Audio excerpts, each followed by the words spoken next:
क्रांतिकारी शेतकरी संघटनेच्या वतीने घंटानाद आंदोलन व रिसोड तहसीलदार यांना निवेदन।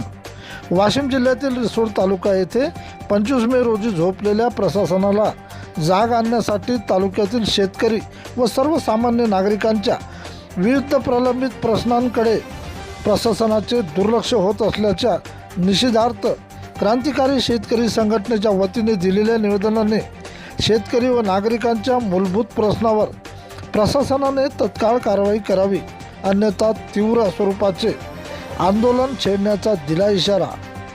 यामध्ये तालुक्यातील जलजीवन मिशन अंतर्गत नियमित शुद्ध पाणी पुरवठा व 2026चा पीक विमा तात्काळ मंजूर करावा, खताचा तुटवडा होऊ नये यासाठी योजना कराव्यात। पोकळा योजनेमध्ये गोटा, हराळ, चिखली, व्याड व कवठा गावचा समावेश असावा।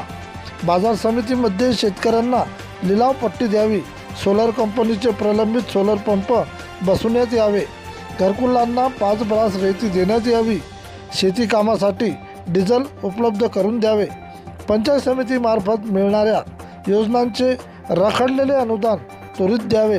वरील सर्व प्रश्नांची प्रशासनाने दखल घेऊन निकाली काढावे, असा इशारा क्रांतिकारी शेतकरी संघटनेचे जिल्हाध्यक्ष बालाजी मोरे, युवा जिल्हा अध्यक्ष सतीश इडोळे, सोनू मुळे, गजानन पैठणकर, तालुका अध्यक्ष तुकाराम बोडखे, मंगेश सरनाईक, जिल्हा अध्यक्ष पाटील संघटना भिकनभाई, अशोक पांडे, गजानन गायकवाड, अमोल मगर तथा संघटनेचे सर्व पदाधिकारी कार्यकर्ते यांनी दिले निवेदन।